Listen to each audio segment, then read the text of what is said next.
And I put it in and I started listening to it and I just started playing it and like imitating it. And then, my mom woke up and she came downstairs and she's like, that sounds, wait, that's really good actually. Well, I appreciate you doing this. Our podcast is about you and your journey in music and how you got to where you are now. Sweet. Yeah. Thank you guys for having me. Of course. Well, first off, tell me where you're born and raised. So I was actually born in Maine, northern Maine. Okay. But I was raised mostly between Maine, Kuwana, Japan, which is like 15 minutes from Nagoya, and a little bit of Brazil. Oh man, so Maine, Japan, and Brazil. Wow. Yeah. So when were you living in Japan and Brazil? Most of my life, I lived in Japan. I lived there till I was 18, moved to the States for a bit, and then moved back for like 4 years, and then now I'm back here. Wow. Okay. So you're born in Maine, but then you pretty much left pretty quickly after that and Pretty went to much. Japan? Yeah. Wow. Yeah. And I had little moments here and there as a kid where I would go back to Maine and then go back to Japan or go for a few months to Brazil. But for the most part, I spent like most of my childhood in Japan. Wow. Were your parents in the military or something? No, my dad is half Japanese. Oh, okay. Yeah, so we lived there. That's awesome. Did you go to like English school or were you like immersed in Japanese culture? So I went to international school up until year 9, and then from year 10 on, I went to just a regular Japanese school. Wow. I'm sure you can speak Japanese fluently. Yeah, 日本語普通にわかるよ。That's awesome. Wow. Well, how did you get into music? So I started singing when I was like really young. I think like the first performance I remember doing was when I was around 6 and I was singing in French. Wow. Okay. Real quick, how many languages can you speak? 5. Oh my gosh. Yeah. So English, Japanese, so English, French, Japanese, French, Portuguese. Yeah. Okay. Wow. Oh, and Spanish. Sorry. In Spanish. That's kind of like, yeah, because Portuguese and Spanish are so similar. It's pretty easy for me to just communicate in Spanish. So. Okay. That's incredible. All right. So you started singing really early, started singing in French. Tell me about that again. Okay. Sorry for cutting you off. No, you're good.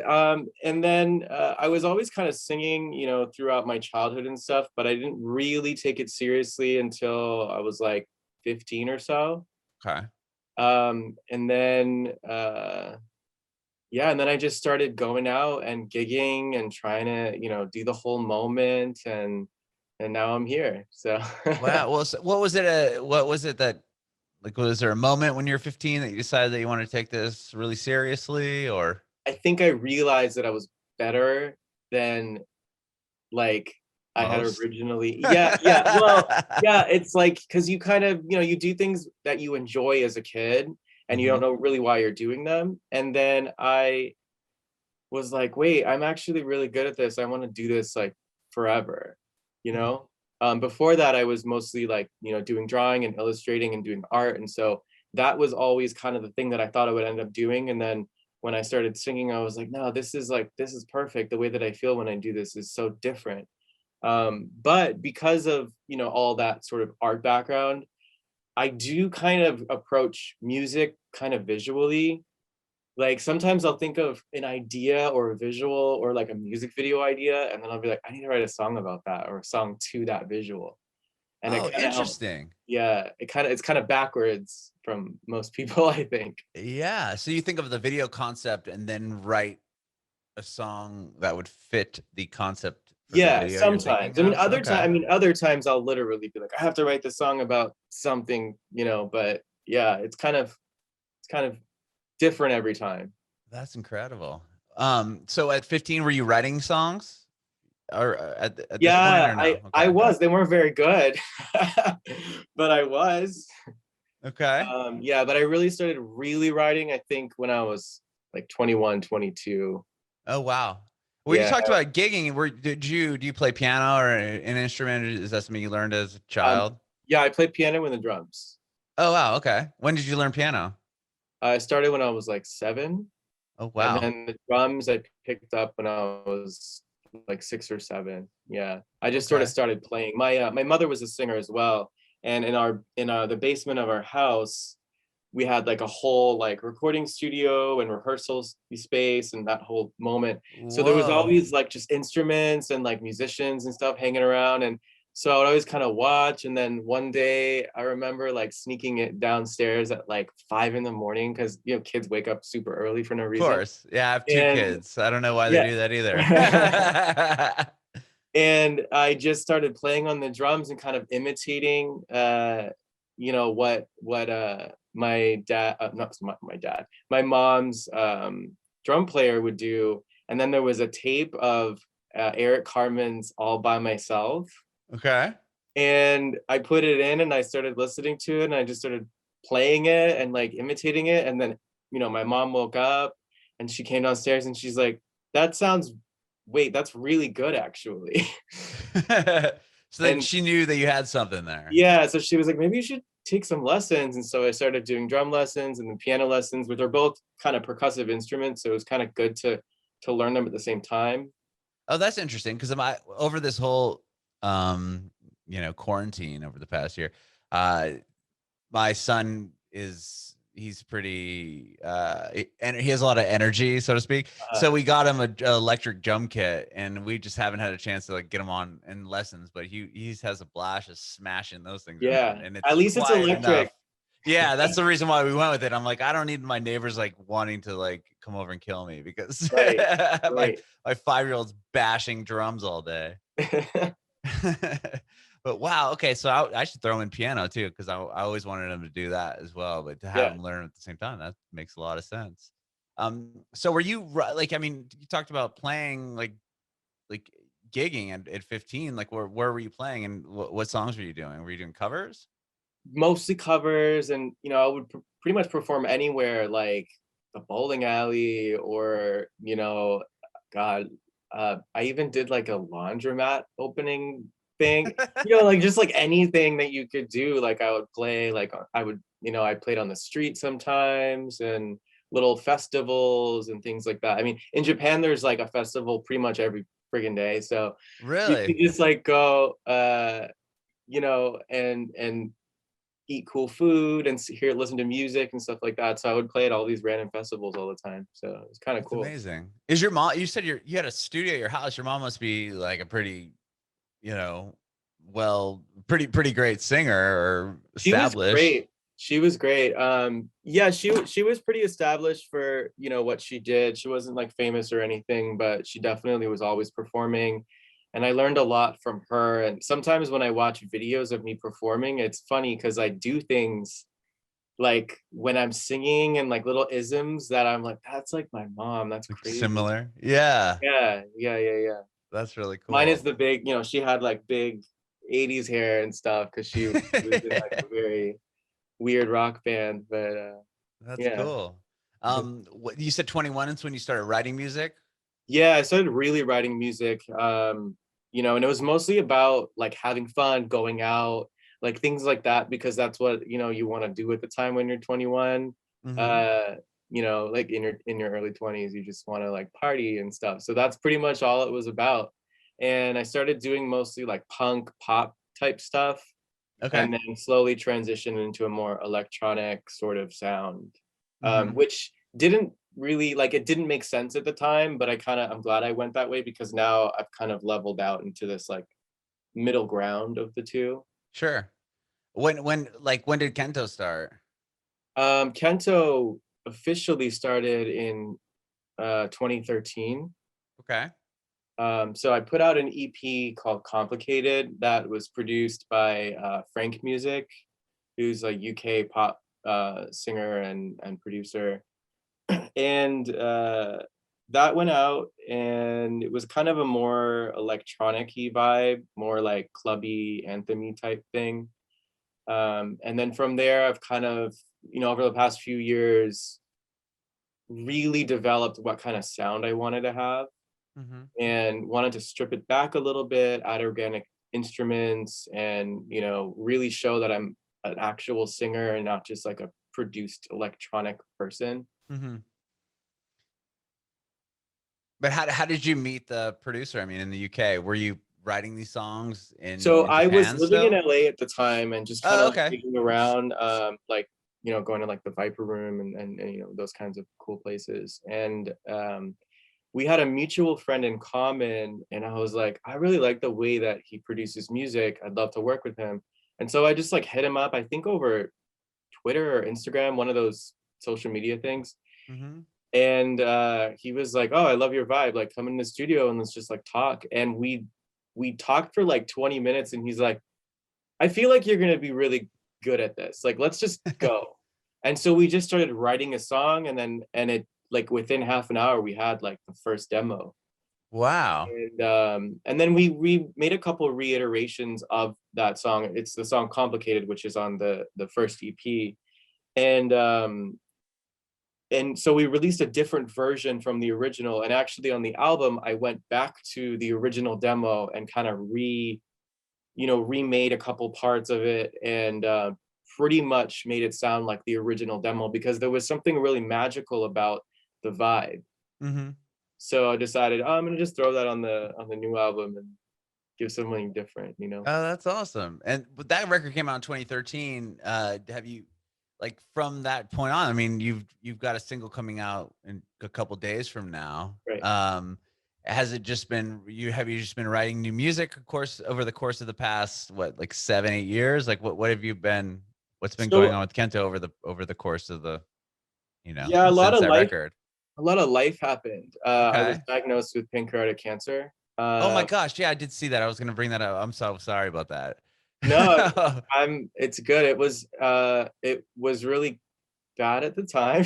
Yeah. Oh my God. I can't even But you know, imagine. I learned so much about myself. I learned so much about who I am as an artist, and I'm like so much better as a person because of that experience. I'm 5 years cancer free. Congratulations. I did Really see that. cool. So that makes a lot of sense why there hasn't been a record out in Yeah, 8 years. Oh yeah. my gosh. Okay. But during that time, I was writing. You know, and there's a song on the album that's kind of about that whole experience, in a very cryptic sort of way. It's not like I had cancer, you Right. know, but Yeah. Oh my gosh. yeah. So were you just getting sick? Like I can't even, I don't even know if we wanted to go down that road, but oh my Yeah, gosh. it's a whole other topic, but I caught it, you know, at a not the greatest time, but at a time that was manageable. And um I'm really lucky, honestly, and I'm happy that I'm here to make more music and keep going, you know. That's amazing. That is amazing. Wow.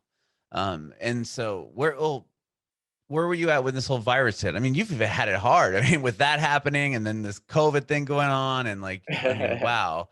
Yeah, so right before COVID hit, I was, you know, getting back in the studio, and we had just written like 4 new songs. I was just in LA for like a month, and I was just writing every day, and we wrote like 4 songs, and I had like fragments of a couple other ones.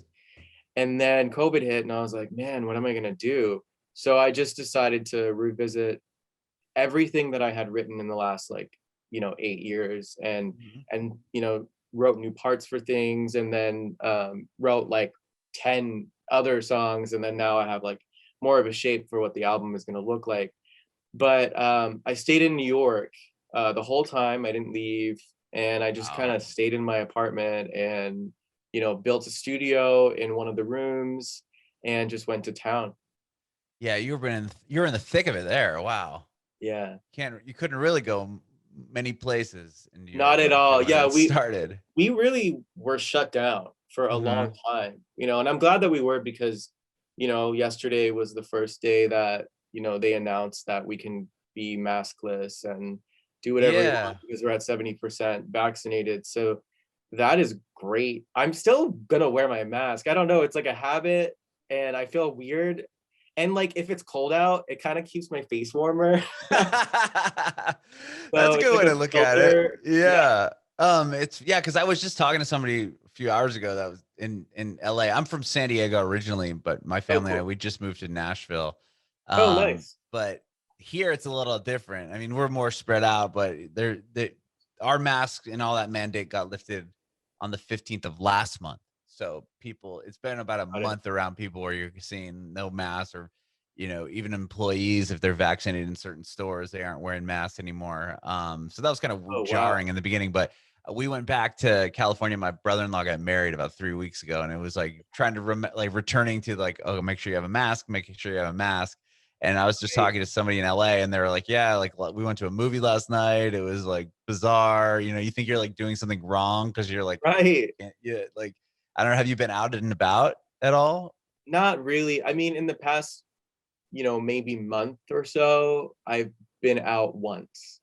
Okay, but you didn't go So out for the big opening of everything. no. Oh, last night? Nah. Yeah. I might do something tonight. I don't know. We'll see. Sure. Okay. Did you have some of these songs for this new record recorded prior to, recently? And like you talked about going back and revisiting some of the songs. Were Yeah, you able to like re-listen to them and restructure them? Like for tell me about sure. that a little bit. Yeah, so I had written a couple things, you know, after this whole like moment in LA, but I went back and that didn't actually make sense.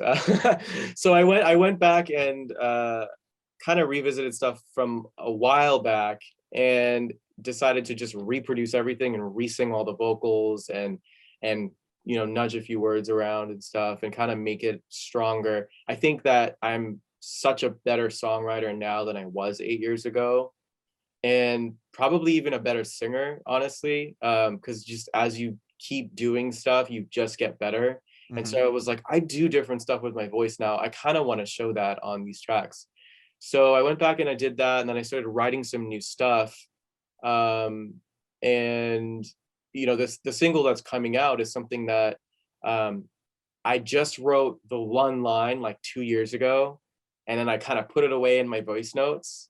Hmm. And then the beginning of quarantine, I was like, there is something there. I really want to revisit this and make a song. And And so, yeah, and so I called my friend Beck Hallcraft, who's a writer and pop singer, or pop rock singer, I should say. And I was like, this is my idea. Do you want to do this with me? And she was like, let's do it. And we started writing it. And over the course of the quarantine, we kind of like put it down, picked it back up, put it down, picked it back up. And then a couple months ago, I was like, all right, I think this is the song I want to release first. I'm gonna like go ahead and polish this off and get it ready. amazing. And was that something you guys were doing like virtually, like sending each other files, or how was All that? virtually, all through Oh man. FaceTime and voice notes, on your iMessage, which they delete if you don't save them, which was something that I didn't realize at first. And I was like, Oh, is that what was right? that thing I sent you? Oh no. Oh man, I didn't realize that. So if you don't Yeah. save them, they just eventually go away. Yeah. Oh, So that was ah, frustrating, but yeah, I can't imagine. Ouch. Well, tell me about so Silhouette. You were talking about how you have like these images of music videos, almost so to speak, and sometimes you'll go back and write a song to the music video.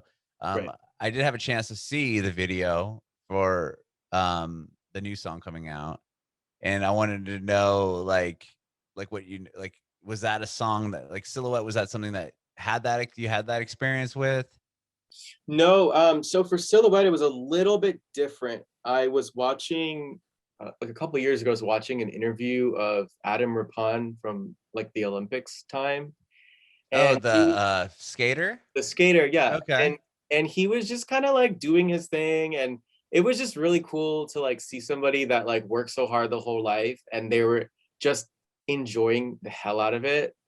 Like he's just so happy to be like talking to people and just like super into it. And I thought like, wow, like if I was a kid and I saw that joy, like that would inspire me so much. And so I started thinking like, what would my message be to that kid?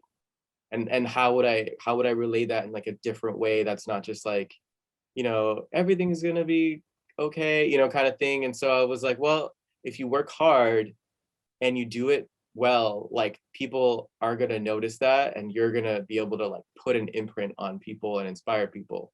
And so that Mhm. there's a line in the in the chorus that's make it good, make it last, so they'll never forget your silhouette.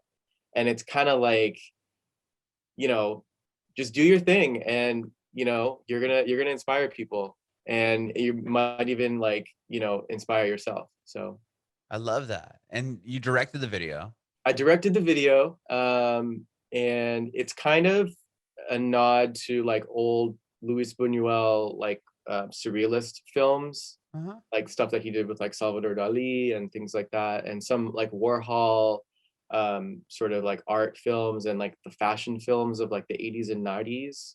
And so it's kind of divided into three sections that all kind of go together into this one video.